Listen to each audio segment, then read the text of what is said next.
This is the New York City FC Pregame Live. Tonight, New York City look to snap a 3-match winless streak against FC Cincinnati. And now, here are your hosts, Glenn Crooks and Sal Rosamilia.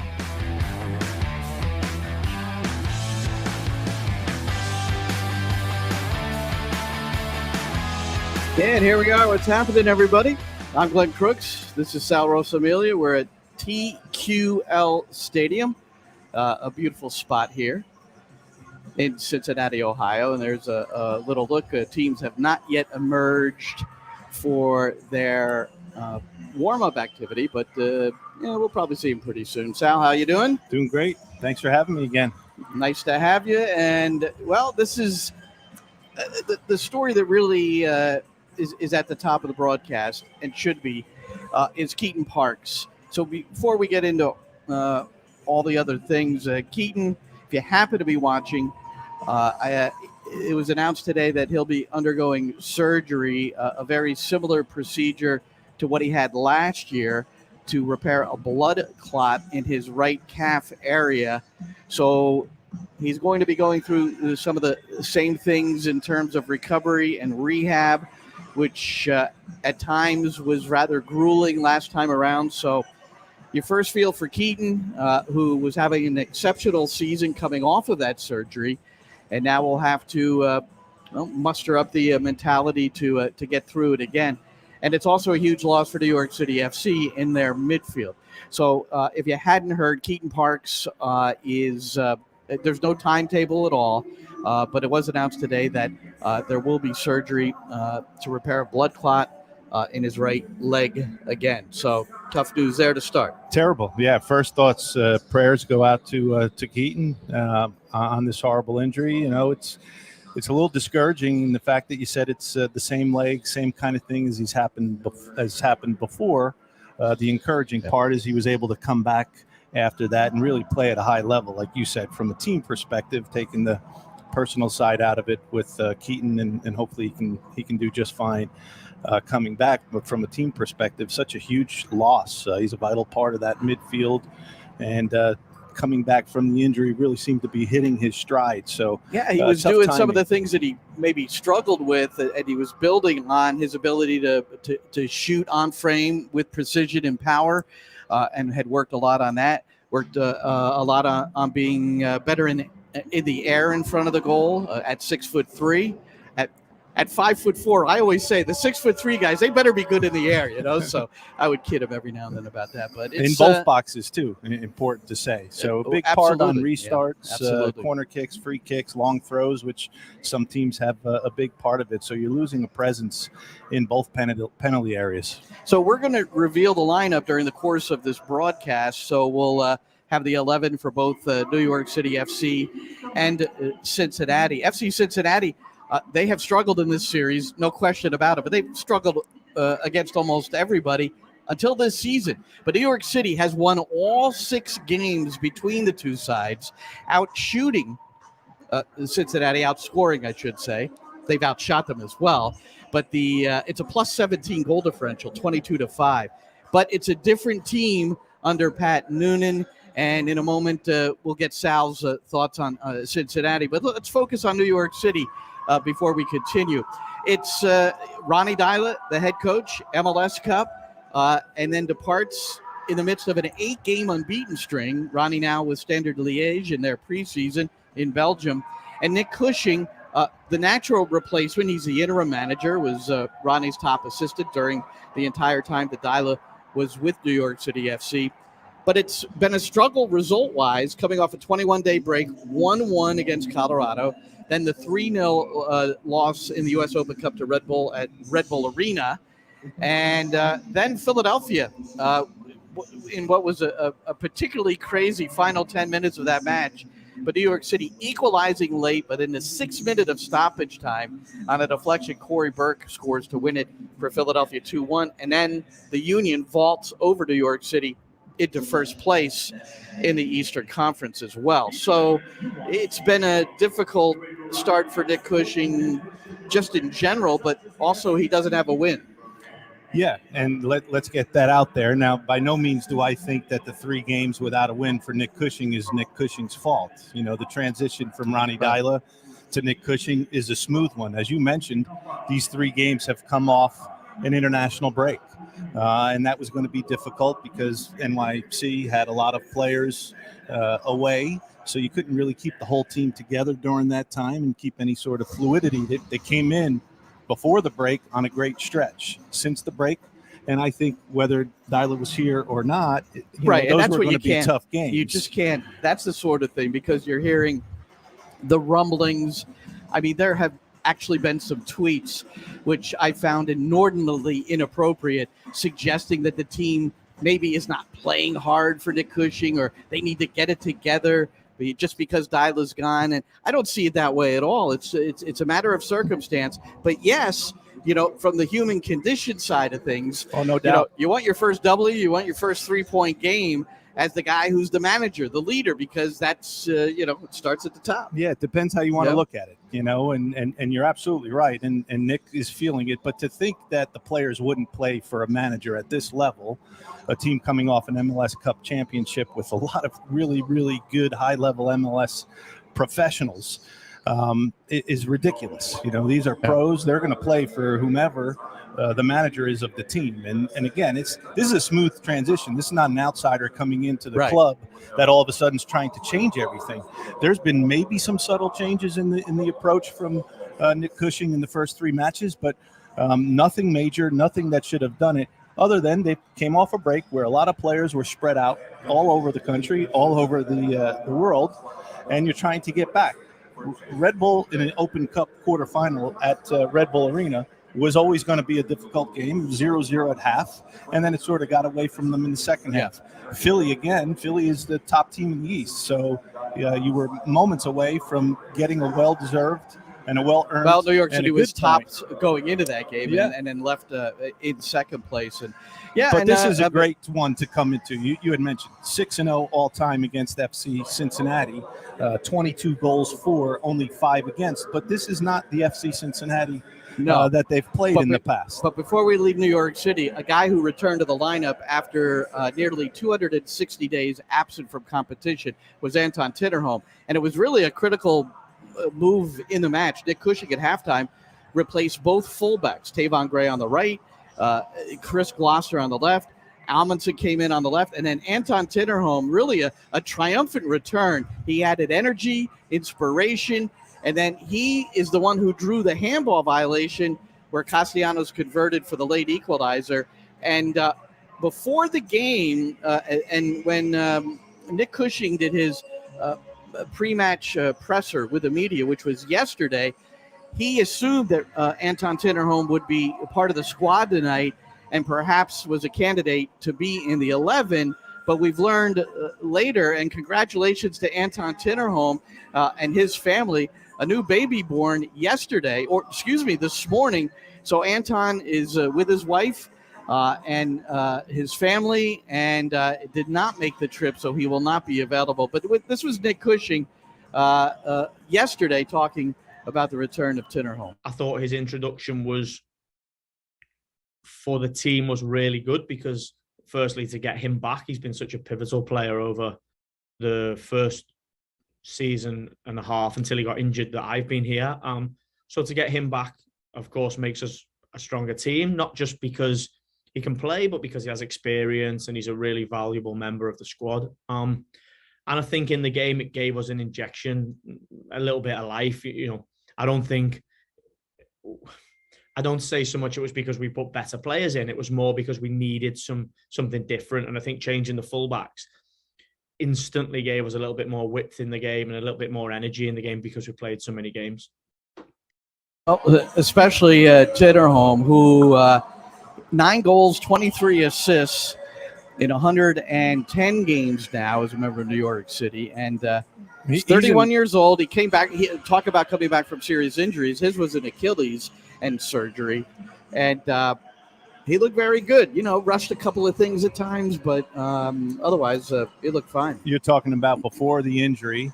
maybe in the discussion, certainly in the discussion for best 11 in MLS at his position, in my opinion. Yeah. And a two-way defender, right. some great bite as an outside back, really good one-on-one defender. But then when New York City's in possession, his ability to get forward, get wide, and get services into the box is as good as anybody in the league. So, it's a big loss. Congrats to him and his family on why he's not here today. But New York City really needs to get him back consistently in the lineup, close to the level he was before the injury. He's Sal Rosamilia. I'm Glenn Crooks. We're providing the commentary tonight, live commentary. You can listen on the New York City FC app, the new improved. So it'll be on the app, and you just click on it and listen. You can listen also on the TuneIn app if you happen to have that, or nycfc.com/radio. If you just want to click on a link, you can do it that way as well to listen to your hometown English radio broadcast of tonight's game against FC Cincinnati. One more thought from Nick Cushing, and one thing that's been very evident in the 3 games that he's been a manager is excessive fouls against. And look, if you're playing a team that wants to play in a rhythm, we know what the Red Bulls like to do, break down the rhythm. And Philadelphia, same sort of mentality.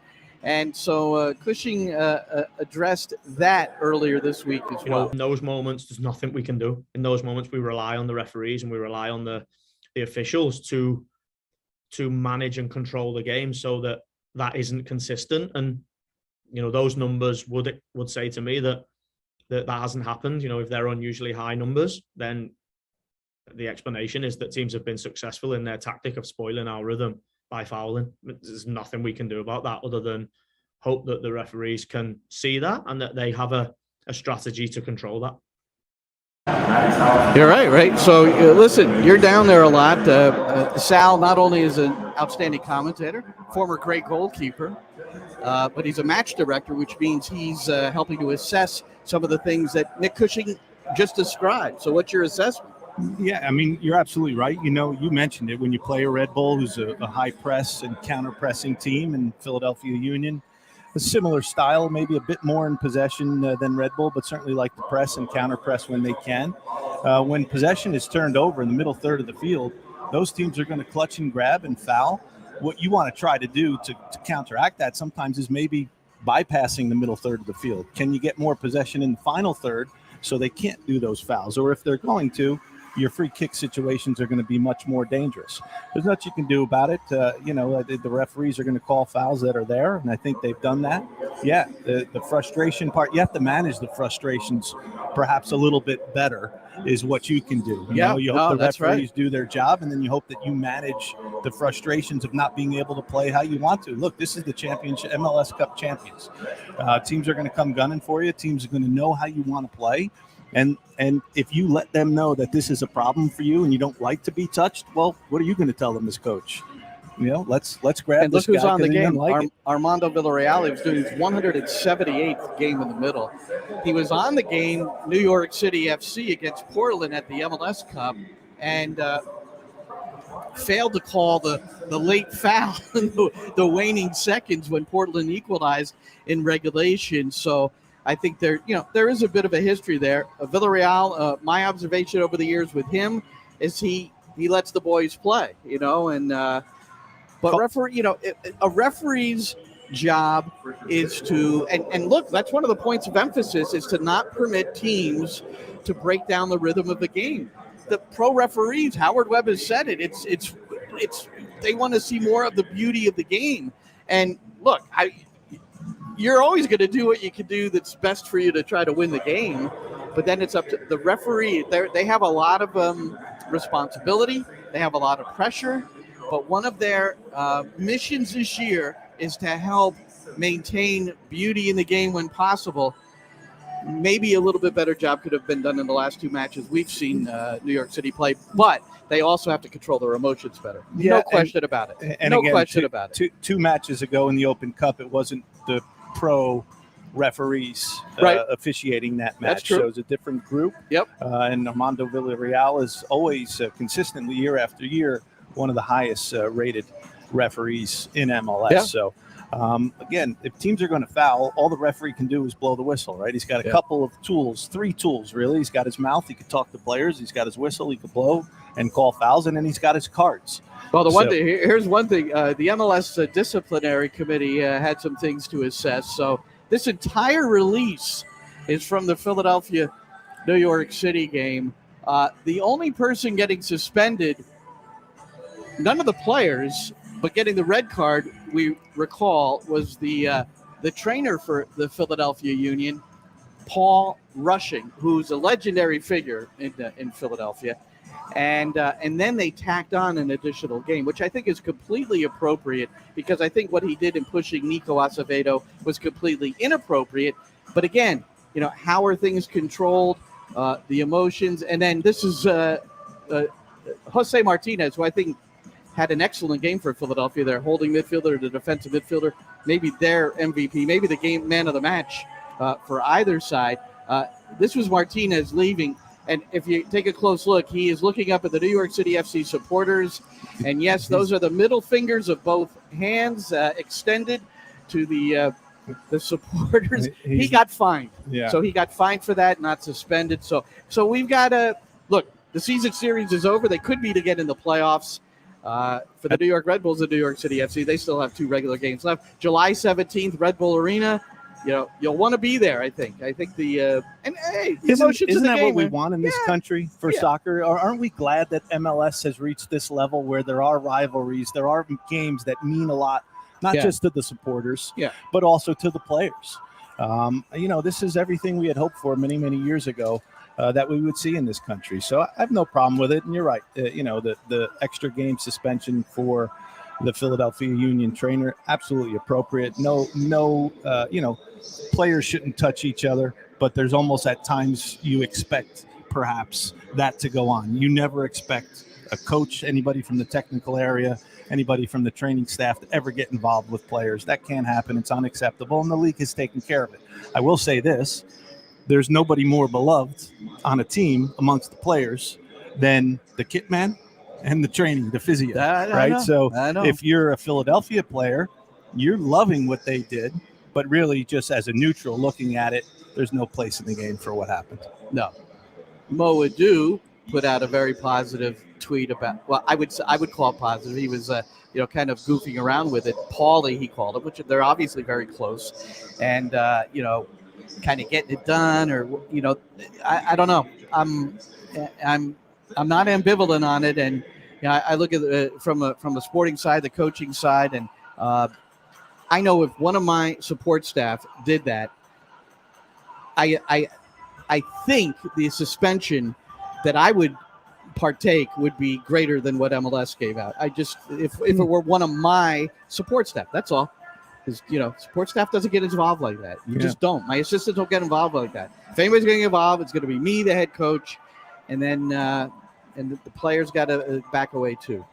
Nonetheless, I do know he's a beloved figure. I do know, and like you said, the players always, kit man and trainer, and why not? The trainer has become such a valued member of these staffs. New York City FC. Speaking of trainers who have been valued here at New York City FC, Eber returned from a very long layoff with an ACL.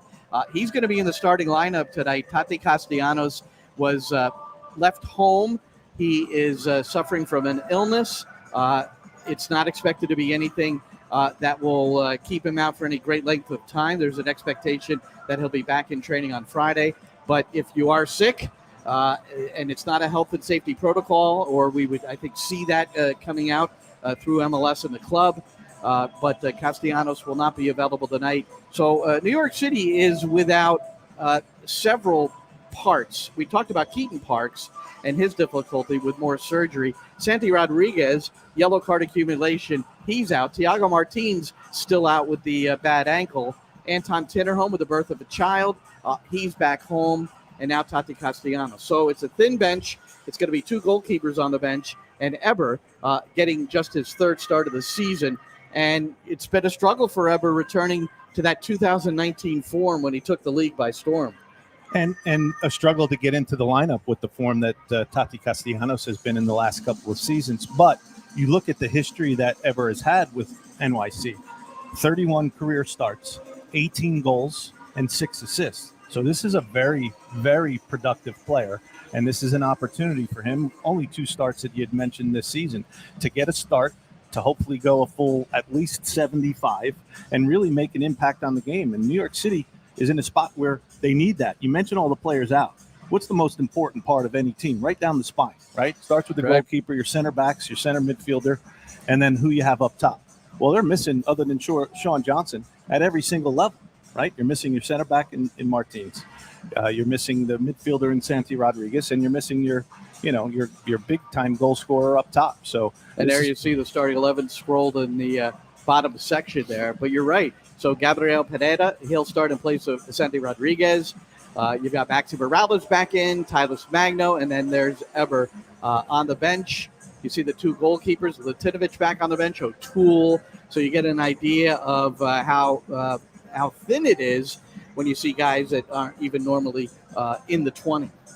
It is, but look at how many players are out. This is a team that's deeper and more capable of dealing with a lot of key players out, because I think there's depth on this team that a lot of teams in MLS don't possess, don't have. So now's the opportunity for some of those players to step in tonight and do what they're expected to do. And I think it's a great opportunity for Eber to try to get back on that goal scoring, right? 2 goals so far this year. The last one was a PK game winner against Chicago. That's right. And he scored also in Toronto, but he also against Cincinnati. So maybe he can get the fielding back. 4 goals against Cincinnati, which ties Tati Castellanos for the New York City League in goals scored against Cincinnati. And there have been plenty, 22 in 6 games for New York City FC. But and there's we a said lot it's of a different. You get the final word here. Yeah, different Cincinnati team. What do you expect from them? You know, with a forward line of Brenner and now Brandon Vasquez, who has been sensational. And Great. Brenner is back from what has been a struggle early on, but he's had some issues physically and also personally. And he is back, and he has told some of those within the club that over these last 2 games, which have been starts, it's the first time this season that he's felt 100%. This is a team that really is, for me, very unexpected. If the season ended today, they're in the playoffs, and I would never have guessed that prior to their first 3 seasons in MLS. They won a total of 14 games. I credit a lot to head coach Pat Noonan, his first year here. He's already won 7 matches. They've only won 14 in the first 3 seasons of their existence in MLS. Well, if they win tonight against New York City, it's victory number 8. They've already tied the record for wins of the season with 7, and there's still half the season to go. But if they get their 8th win, that'll match the number of wins they've had in the last 2 seasons combined. Yeah. Turnaround has been great. Just to reinforce everything you're saying. Yeah, and here's the other thing, too. This is a team that's playing really, really well. They were shut out 4 times in their first 7 matches to start the season. You expect a new coach, new staff, maybe some new changes. Sure. Certainly how you're going to play. It was a struggle in the beginning. Their last 11 games, they haven't been shut out. And they are, in their last 8 matches, 5 wins, 2 losses, and 1 tie, in which they've scored 14 goals in those last 8 matches. So this is a team that, is really starting to hit their stride, and their last 2 games here as well. Great win in their last match against Orlando City, who's in a playoff position as well, and a tie on the road at Philadelphia Union. So it's a team that's coming in good. The other thing that's really important here as we get into the really hot days of the summer, the matches have been piling up for NYC. This is their 4th game in 10 days. 11.